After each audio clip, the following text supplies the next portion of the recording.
I feel మేధావులు కూర్చొని సుప్రీంకోర్టుతో సహా అందరూ కూర్చొని, ఇది అంత దేశానికి సంబంధించిన విషయం కాబట్టి అందరూ కూర్చొని ఓ నిర్ణయానికి వస్తే దేశ ప్రజలు హర్షిస్తారన్నది నా అభిప్రాయం.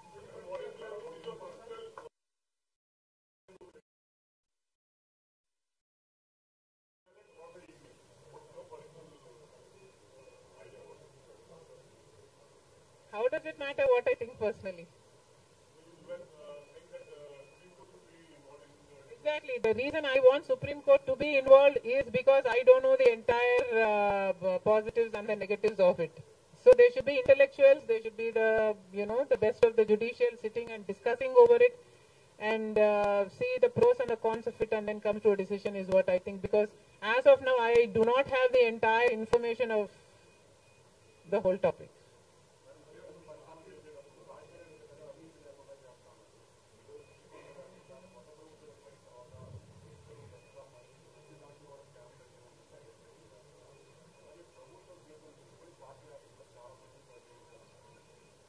ప్రజలు బుద్ధి చెప్పారు కదమ్మా, ఇంకా నేను మాట్లాడటం ఎందుకు.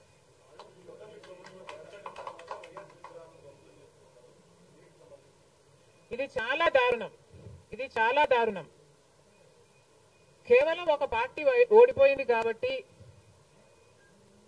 రాజశేఖర్ రెడ్డి గారి విగ్రహాలని ధ్వంసం చేయడం అన్నది చాలా దారుణం. రాజశేఖర్ రెడ్డి గారు ఒక మహానాయకుడు, ఆంధ్ర రాష్ట్ర ప్రజలకు నమ్మకంగా సేవ చేసిన నాయకుడు.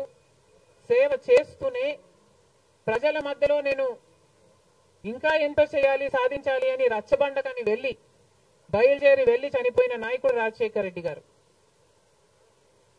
రాజశేఖర్ రెడ్డి గారు లాంటి మహానాయకుడు చనిపోతే దాదాపు 7,000 మంది ప్రజలు ఆ బాధ తట్టుకోలేక, నిజాన్ని జీర్ణించుకోలేక ఆయన వెనకాలే చనిపోయారు. అంత గొప్ప నాయకుడు రాజశేఖర్ రెడ్డి గారు. ఒకసారి ఏం చేస్తున్నాము అని ఇలాంటి వాళ్ళు ఆలోచన చేసుకోవాలి. చనిపోయిన వాళ్లకు కూడా రాజకీయాలు ఆపాదించడం ధర్మం కాదు. చనిపోయిన వాళ్లకు కూడా గెలుపు ఓటములు ఆపాదించడం న్యాయం కాదు. మరొక్కసారి చెప్తున్నాం, రాజశేఖర్ రెడ్డి గారు మీకు చేసింది ఏమీ లేదు. దయచేసి రాజశేఖర్ రెడ్డి గారి విగ్రహాలను ధ్వంసం చేయడం ఆపండి. మీరు చేశారని వాళ్ళు చేశారని మీరు, ఇలా ఒకరి మీద ఒకరు చేసుకుంటూ పోతే దీనికి అంతే ఉండదు. మళ్ళీ చెప్తున్నాం, మీకు ఇంకొకరికి తేడా ఉండాలి అంటే కొంచెం పేషెన్స్ పాటించాల్సిన అవసరం ఉంది.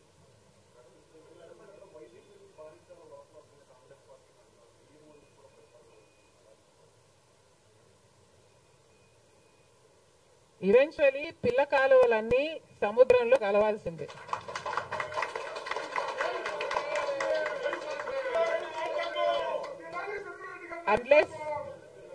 అన్లెస్ అది ఎండిపోతే తప్ప. Yes, definitely.